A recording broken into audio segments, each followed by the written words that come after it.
it's Pastor Dan from Dexter Gospel Church with the Proverbs Practical. I appreciate you watching. Our verse today carries on from the metaphor of the previous verse as it looks at how we can avoid or diminish conflict. We're in Proverbs 26, verse 21.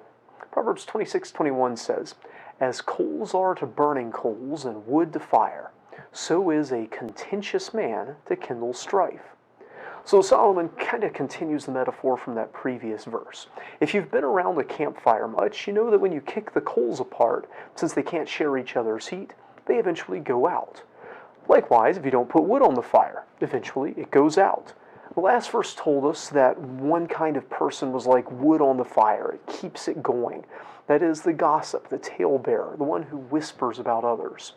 That person is almost an inevitable component to strife. If you could get rid of all the gossip, you'd get rid of an incredible amount of conflict in our world. However, there is someone else who tends to keep the fire going and even fire it up if it's not already burning. And that is the contentious person, the one that's addressed in this verse. Where the talebearer is often quiet, whispering in the background, the contentious person is often loud, shouting accusations from the front. This behavior, this contention, is often associated with anger, but also with pride, perverseness, and scorning.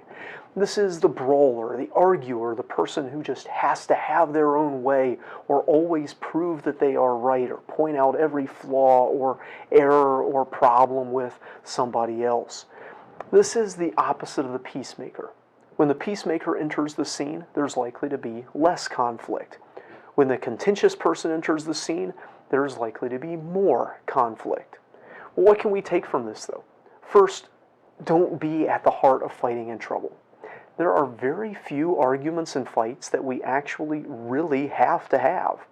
Most of the time, we can choose to pass over a transgression. We can give a soft answer. We can put the other person first. It is literally possible to disagree with someone without arguing with them or fighting over it. Most of the time, we don't even have to say anything about a disagreement. We don't have to bring it up. We don't have to do anything about it. This isn't being too weak to fight. This is being too strong to get dragged down into a fight we don't have to have. If you notice that you are often in the middle of conflict, look long and hard at your own choices and words, your decisions.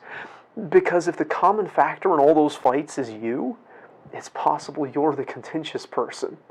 Just because you aren't shouting and calling people names doesn't mean you aren't contentious. It's quite possible to cause or inflame contention with passive-aggressive behavior, snide remarks, and barbed humor.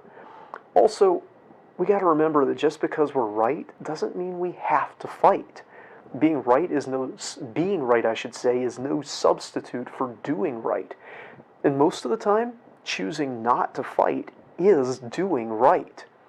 But secondly, as we have influence over situations and who participates in them, we'll probably notice patterns if we look for them.